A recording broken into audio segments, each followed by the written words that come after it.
I do react negatively when I observe or hear about people, quote, training and providing very little guidance to trainees, where the notion becomes, we will do a demonstration for you and then just sort of generally talk about what a mediator thinks about. Mm-hmm. I have consistently been underimpressed with the way in which role plays have been used by mediator trainers. I think it's been an abused teaching technique. How so specifically? It's used, in a 20-hour program, you role play for 16 hours. I mean, mm-hmm. with the alleged confidence that people in the role plays will learn, talk about it, and in that sense sort of be self-taught. I think that's irresponsible from the vantage point of the trainer. Irresponsible why? Well, if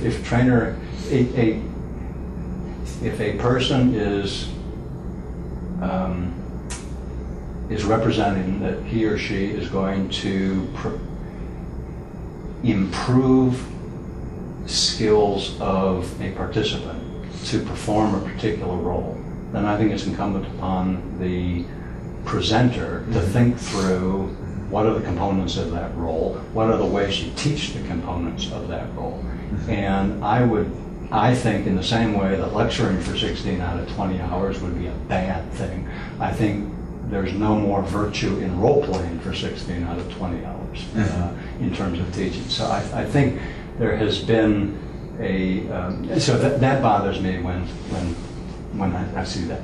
I do get, I don't think there's any magic in terms of, quote, the number of hours of training, 20, 30, 40 hours of training. I was involved, in helping to create the Florida program, the required training of mediators for the Florida program. 40 hours was the framework we used.